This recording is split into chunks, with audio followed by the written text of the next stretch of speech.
எப்படி இருக்குது பாருங்க. சரியா இல்லை? நம்ம வந்து கேரளாவில் செய்வோம்ல பழம்பொரி, அதை தான் நம்ம வீட்டு சைடில் எப்படி சாதா பூவம்பழத்தை வச்சு செய்ய போகிறோன்றத பார்க்கறதுக்கு தான் இப்போ இந்த ரெசிபி.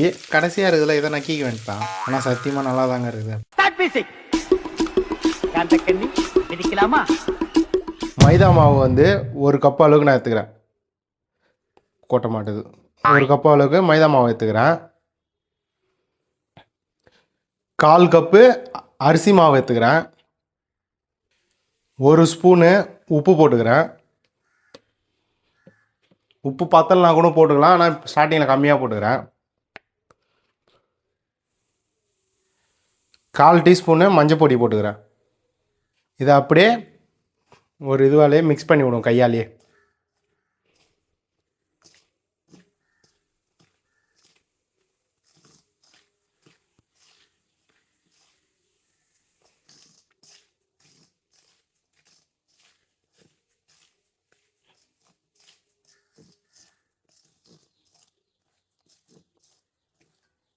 தண்ணி வந்து ரொம்ப ஊற்றக்கூடாது, திட்டமாக.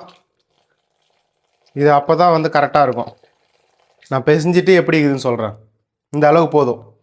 நான் இப்போ வந்து 1/2 டம்ளர் தண்ணி ஊற்றிருக்கேன்.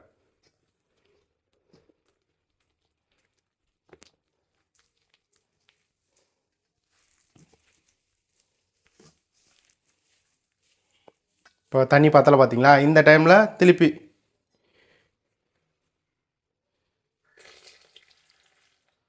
ஒரு 1/4 டம்ளர் தண்ணி ஊற்றிருக்கேன்.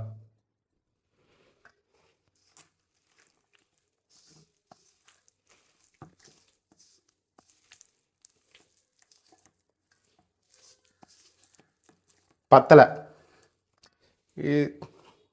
சப்பாத்தி மாவு மாரி வந்திருக்கு. நம்மளுக்கு வந்து அந்த கேரளா ஸ்டைலு அந்த வாழைப்பழம் வச்சு போடுவாங்கள்ல, அதுக்கு தான். அதனால் பஜ்ஜி போடுற கன்சிஸ்டன்சிக்கே வச்சுக்கலாம். இந்த தண்ணி போதும்னு நினைக்கிறேன். பார்ப்போம்.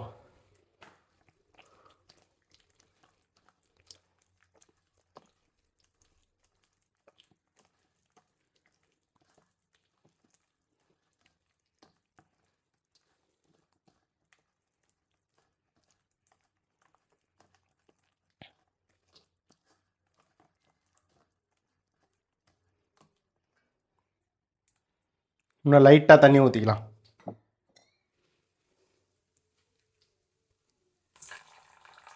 போதும்.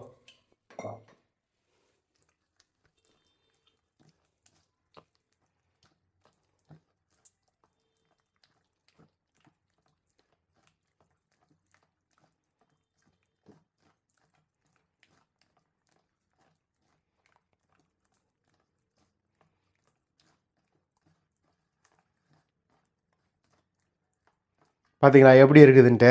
இந்த அளவுக்கு. இப்போ லைட்டாக நான் உப்பு பார்த்துக்கிறேன், உப்பு எப்படி இருக்குதுன்ட்டு.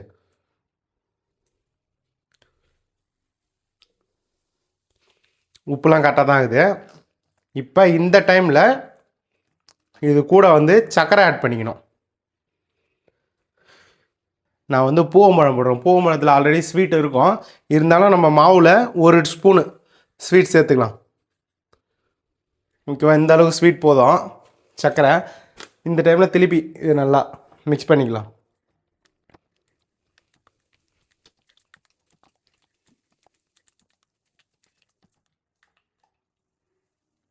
பார்த்தீங்களா எப்படி இருக்குதுன்ட்டு? பழம்பொரிக்கான கன்சிஸ்டன்சி இதுதான். ரொம்ப தண்ணியாகவும் இருக்கக்கூடாது. ஏன்னா ரொம்ப தண்ணியாக இருந்ததுன்னா வாழைப்பழம் போடும்போது எண்ணெயிலே பிரித்து வந்துடும். பழம்பொரிக்கு இந்தமாரி ரொம்ப பழமாகவும் இல்லாமல் ரொம்ப காயாகவும் இல்லாமல் இந்தமாரி வாழைப்பழம் எடுத்துக்கணும். பார்த்தீங்களா எப்படி இருக்குதுன்ட்டு? இது வந்து வீட்டிலேயே பழுக்க வச்சுது இந்த பழம். இந்தமாரி பழத்தை இந்த பழம்பொரிக்கு நம்ம யூஸ் பண்ணிக்கலாம். நான் 5 வாழைப்பழம் எடுத்துக்கிறேன் சின்ன சின்னதாக. அந்த இப்போ நான் காட்டினல அந்த வாழைப்பழம், அதை ஸ்கின்னை ரிமூவ் பண்ணிக்கலாம்.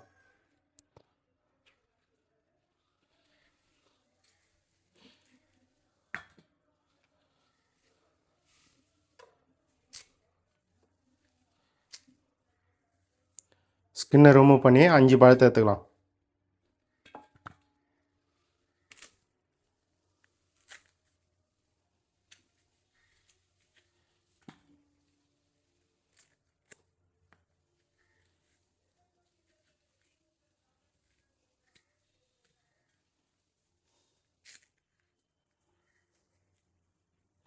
இந்தமாரி ஸ்கின்னை ரிமூவ் பண்ணி வாழைப்பழம் எடுத்துக்கலாம். தெரியுதா? பஜ்ஜி போடுற மாரி இல்லாமல் இந்தமாதிரி மொத்தமாக கட் பண்ணால் மாவில் எண்ணெயில் மாவை போடும்போது இது குழ குழன்னு உடஞ்சி வராது. தெரியுதா? இந்தமாரி மொத்தமாக கட் பண்ணிக்கலாம். பூவம்பழம், அதனால் நம்ம பார்த்து பக்குவமாக தான் போடணும், இல்லைனா அது உடஞ்சி வந்துடும். பாருங்கள் நான் எவ்வளோ மொத்தம் கட் பண்ணுறேன்னு. தெரியுதா? இந்தமாரி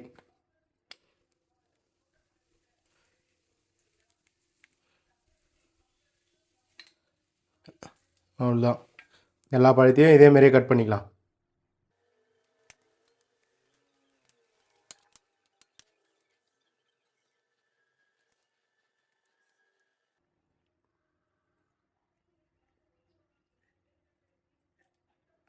வானல் காஞ்சிட்டு இப்போ சுத்தமான செக்கு எண்ணெயை நான் ஊற்றிக்கிறேன்.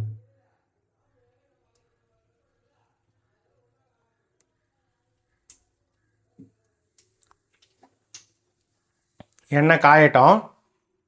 எண்ணெய் நல்லா காஞ்சி வந்துட்டு இப்போ நம்ம ரெடி பண்ணி வச்சிருந்த அந்த மாவில் அந்த பழத்தை போட்டு எடுப்போம். எப்படி வருது பார்க்கலாம்.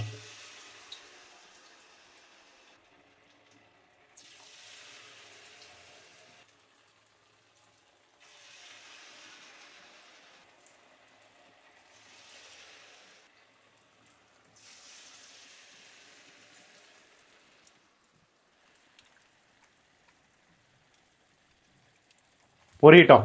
அப்படியே சுவையான அப்படியே மொறு மொறு மொறு மொறுன்னு சூப்பராக நம்ம தமிழ்நாட்டு ஸ்டைல், அதாவது ரொம்ப ஈஸியாக சொல்ல போனால் வீட்டு ஸ்டைல், அப்பப்போ வாழைக்காய் பஜ்ஜி, வெங்காய பஜ்ஜி, போண்டா அந்தமாரி போகிறதுக்கு இது கொஞ்சம் ட்ரை பண்ணி பார்த்தா கொஞ்சம் சூப்பராக இருக்கும்.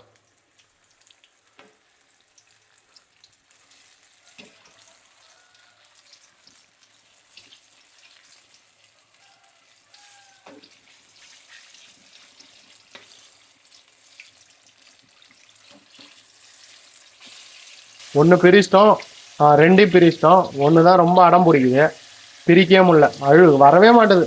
அவ்வளோ திமிரு அதுக்கு, பார்த்தீங்களா? இதுதான் வரவே மாட்டுது. சரி விடுங்க, வாழைப்பழத்தில் ஒட்டி இருக்கும்ல அதுமாரி இதுலேயும் ஒட்டி இருக்கட்டும்.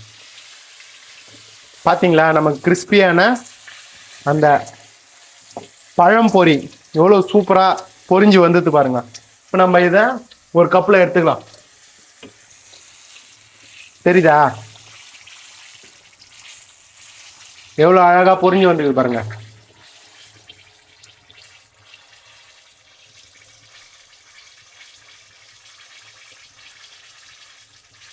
இதை நம்ம ஒரு கப்பில் எடுத்துக்கலாம்.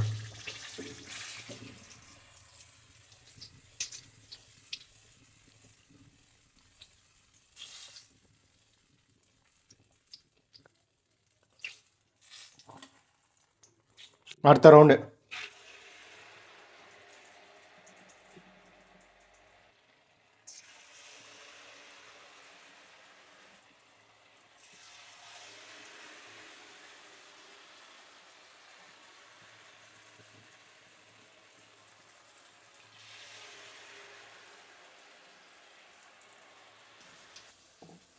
அவ்வளோதான், எல்லா பழமே நம்ம அரிஞ்சு வச்ச பழம் எல்லாத்தையும் போட்டோம்.